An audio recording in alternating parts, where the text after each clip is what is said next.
Bom, agora o nosso destino é a Europa, no país das grandes navegações. Nossa viagem agora é em Portugal. Roda a vinheta.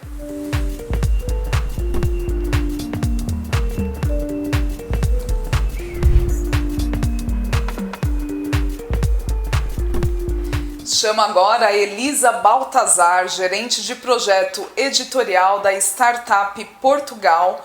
Bem-vinda, Elisa, e é com você, Rodrigo. Bom, thank you very much, Elisa, for being here with us. It's a pleasure to host you and to hear from you about Startup Portugal. It's a lot has been said about Portugal over the last few years, how Portugal is moving up in terms of becoming one of the most important innovation hubs in the world. And I'm thrilled to have you here and to get to know more about it. Thank you. So I'm actually going to share a presentation. There's a few echo here. So I'm going to show you a presentation about Portugal, what's going on and why it's getting so big now. So I don't know, can you see my presentation now? Oh, sorry.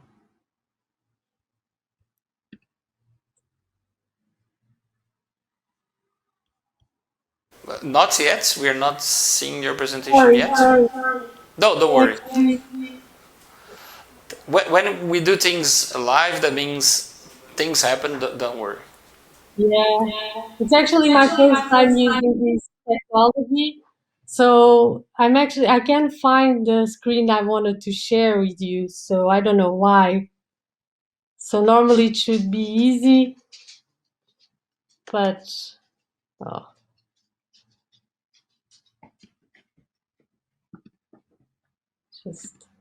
I guess on your screen, it's the fourth item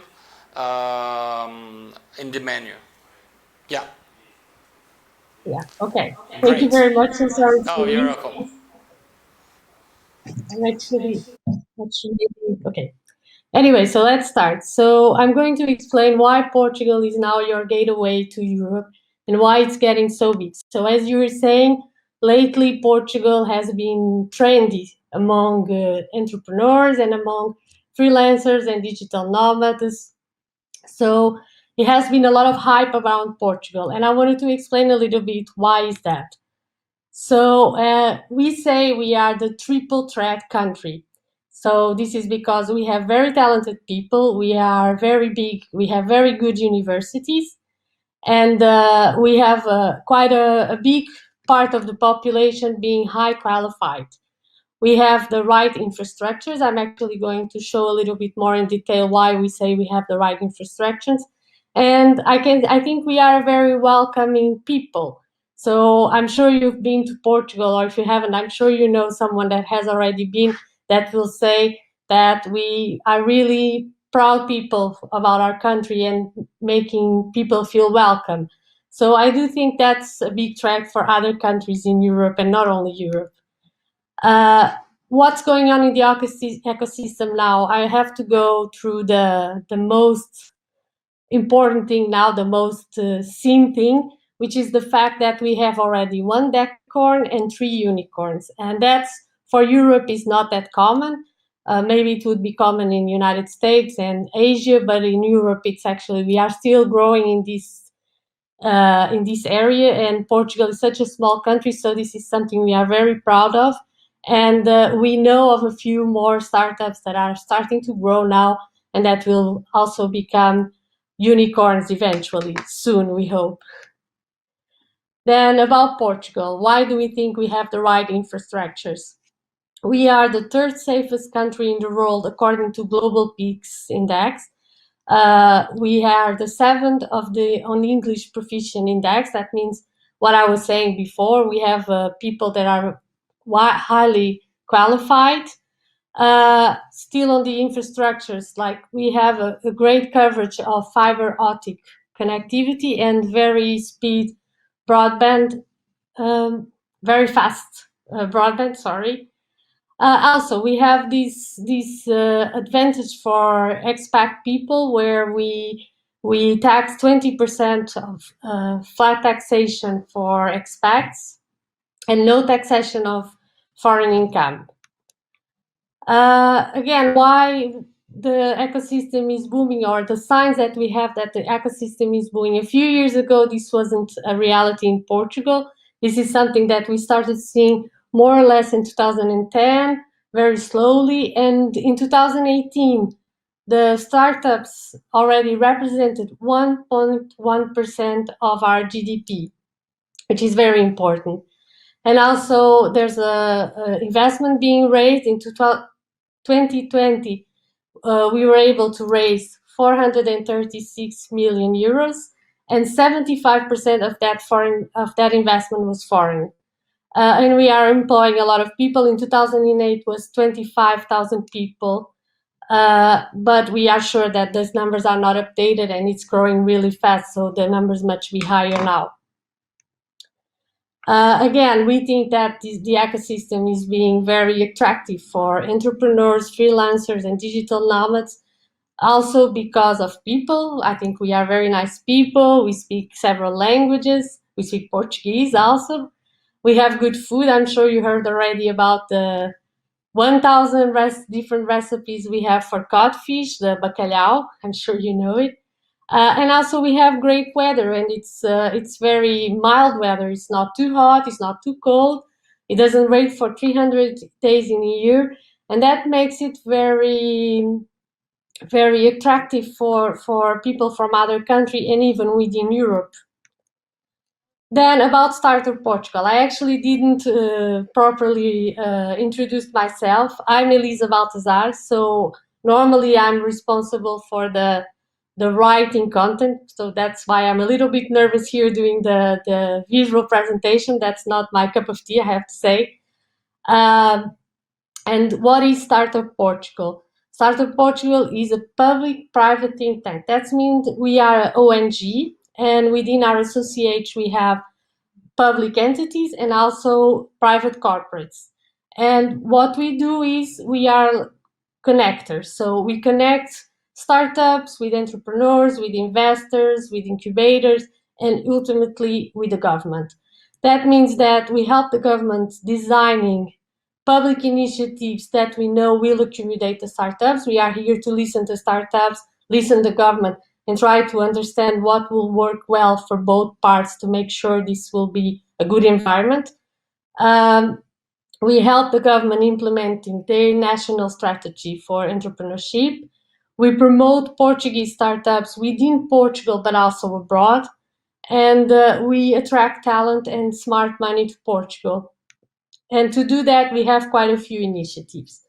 So one of the initiatives is Startup Voucher. This is specifically for startups already based in, no, not startups, sorry, for people already based in Portugal that want to open a startup, and they will be granted an allowance for 12 months to prepare everything they need to open their startup. So it's normally for the younger people or below 35 years old, and it's for them to be able to prepare everything, their business model, everything they need to be able then to create that. Then we also have Pitch Voucher. In this case, this is for startups already established, but that we want to train them and prepare them well to be able to make well when they meet some investors. And also, we have Road to Web Summit. The Road to Web Summit, we work very closely with the Web Summit. The event now is taking place in Lisbon for 3 years now, I think. Well, last year was virtual, and the next 9 years would still be in Lisbon. And what we do is every year we gather the few startups that are based in Portugal, and we prepare them to make sure they make the best of the event of Web Summit. It's a huge event, very important, but you need to be well prepared to take any advantage from it, and that's one of the things we make sure we do. Then we have some programs that are for non-Portuguese people or non-based Portuguese people, and that's Startup Visa and Tech Visa. I'm going to explain a little bit more in detail each of them. So startup visa, here in my slide, you can see the way to get to it, but I'm going to explain what it is. So basically it's for anyone that wants to open a startup or has already a startup or wants to get an office in Lisbon. It's a way to facilitate their visa. The process normally takes between 1 to 3 months, which means we are minimizing all the bureaucracy that you will normally have outside this program. Tech visa is for corporates and for employees. That means tech visa is a way for us to attract highly qualified talent to Portugal. And the way it works is a few corporates are certified in this program. Then they can post some job ads. And that means they can bring people from all over the world to be able to have the most qualified people working in their startups. And that's also the process of getting residency in Portugal will be easier through this program. So here you also have a little bit of instructions of how to do it, but just a few numbers on it. For startup visa, last year we had 185 entrepreneurs accepted, and 30% of those were from Brazil. So this is a big program for Brazilian people, basically. Tech visa, you can see here how many certified companies we have. We have some startups, some of the unicorns I had spoken about before, and also more traditional corporates such as Deloitte, Mercedes, and Siemens. So well-known traditional corporates that are already certified in this program, so they are attracting talent to Portugal. Other than that, we still have other initiatives that are to onboard expats. So we have e-residency.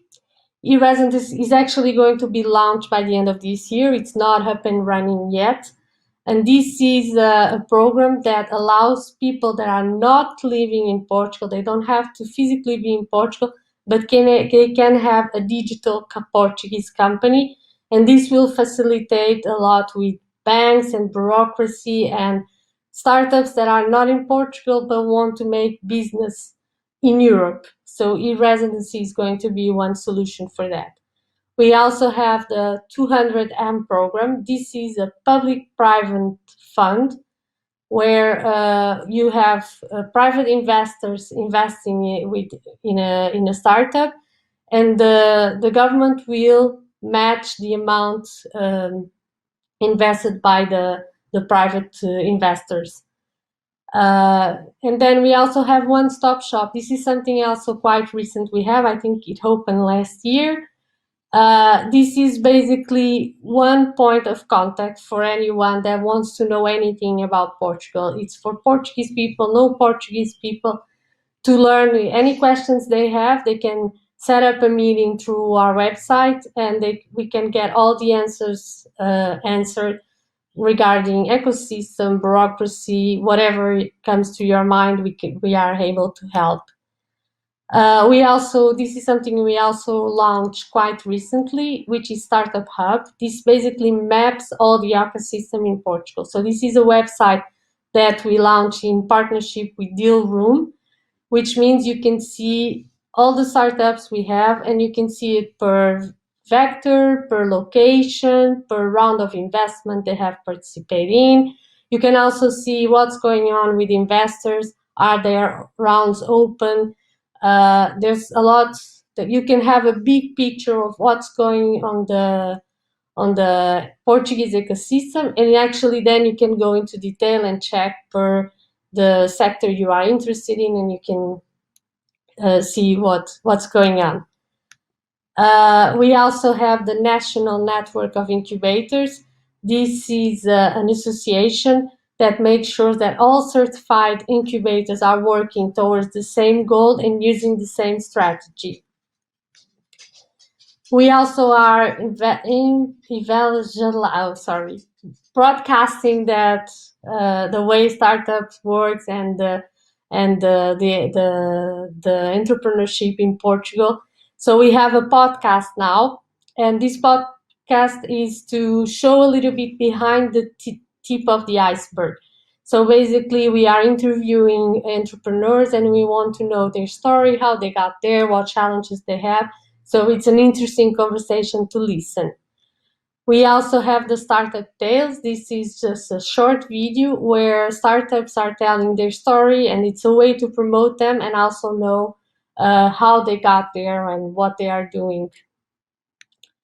Beside our own programs, there are a few other programs also that are not directly related to Startup Portugal, but they are also important for the ecosystem, so I couldn't keep talking about them. One of those is Portugal Venture, which is a public VC fund investing in startups based in Portugal. Finally, this is something we are broadcasting now, promoting. This is an initiative that we had in Portugal for the whole Europe. We want Europe to be the place, the hub for entrepreneurship, and we want to be competitive with other markets. So this is a declaration that was signed by 20 state members from Europe with the best practice, the best political practice for startups. So this means we want to uniformize all the practice, all the legislation and everything that regards startups to make sure the environment is attractive for startups to grow in Portugal.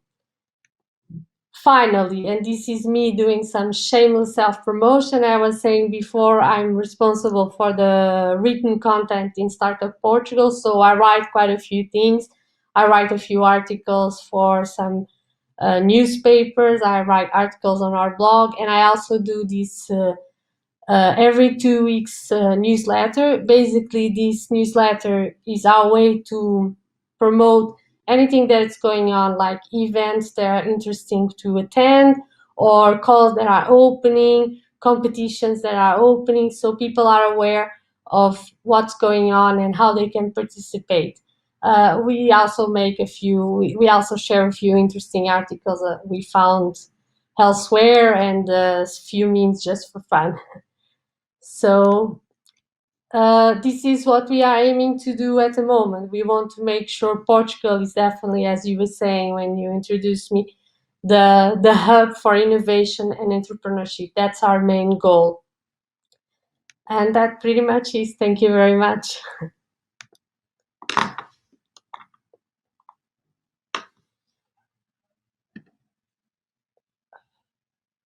First of all, thank you very much for being here with us. It's been a pleasure not just to host you, but to get to know all that you have shared with us. I have experimented myself being in Portugal so many times over the last several years, and I have, seen a lot of changes. And every time I talk to people in Portugal, it's clear that Portugal is moving into the future by rebuilding the country as a hub for innovation. That's clear enough for me, at least. And it was a pleasure to have you here sharing with us all this wonderful information. Thank you very much, Elisa. Enjoy your day, and thank you for being here. Thank you. Bye. Bye-bye.